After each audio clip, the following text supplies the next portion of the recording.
wilayah mata dan wilayah telinga. Baik itu mata minus, mata plus, silinders, glukoma, kemudian mata kabur, mata rabun. Pokoknya semua penyakit yang ada di mata dan semua penyakit yang ada di telinga. Itu wilayah Sulaiman, wilayah Nabi Sulaiman. Kita sama-sama tahu kisahnya Nabi Sulaiman yang ada di Al-Quran. Nabi Sulaiman adalah salah satu nabi yang Allah karuniakan keistimewaan. Pandangannya bisa menundukkan yang goib, pendengarannya bisa mendengar ucapan dan bahasa binatang. Nah, berarti apa? Nabi Sulaiman pun salah satu sosok nabi yang paling bijak.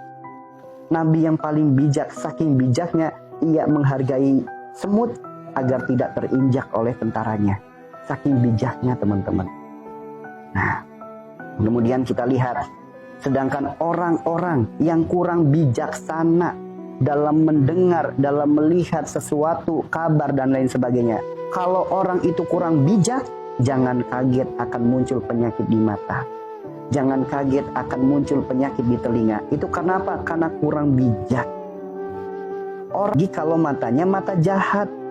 Mata Nabi Sulaiman menundukkan yang goib. Kalau ini menundukkan yang lain.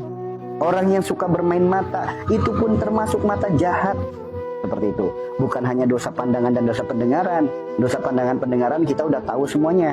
Apa yang nggak boleh dilihat, apa yang boleh dilihat, apa yang nggak boleh didengar, apa yang boleh didengar.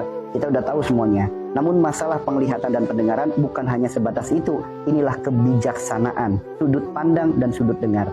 Nah, solusinya gimana bagi teman-teman yang terkena penyakit di mata dan telinga? Solusinya mudah sekali, teman-teman. Kembali, mukjizat gerakan sholat bisa jadi perantara sembuh penyakitnya. Bagaimana caranya? Ketika sholat, dalam keadaan sujud, bukalah matanya. Buka mata.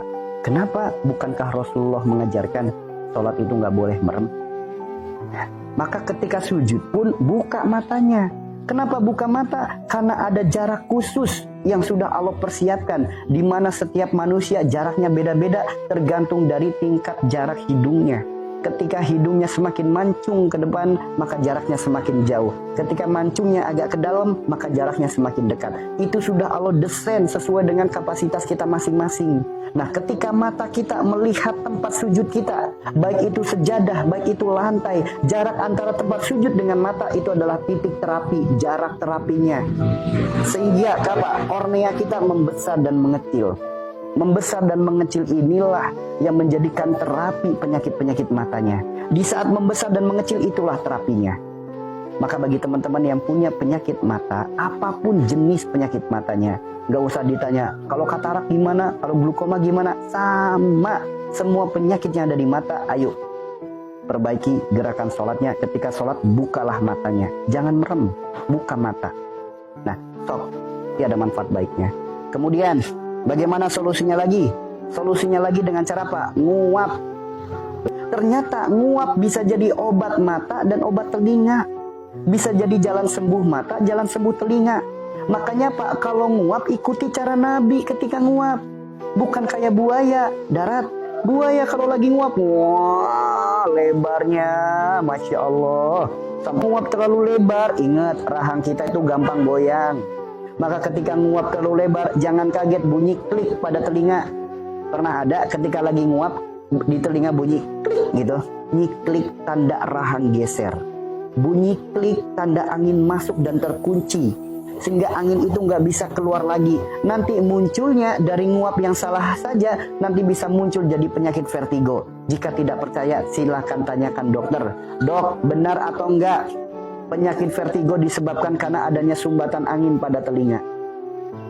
Makanya itulah kenapa Rasulullah mengajarkan kepada kita, kalau nguap suruh ditutup mulutnya. Kenapa? Kalau dibuka mulutnya setan pada masuk. Setan pada masuk di sini bahasanya luas. Virus, bakteri masuk yang menjadikan apa? Imun tubuh kita lemah, banyak penyakit dan lain sebagainya. Namun kalau kita nguapnya ditutup, ayo mulai sekarang kalau nguap ditutup. Bukan hanya ditutup mulutnya doang, bibirnya juga ditutup. Tutup. Sehingga nanti angin akan keluar lewat hidung. Angin akan keluar lewat telinga dengan bunyi klik. Dan kotoran mata pun akan keluar dengan keluarnya air mata. Mulai sekarang kalau nguap, ikuti cara Rasulullah, ditutup.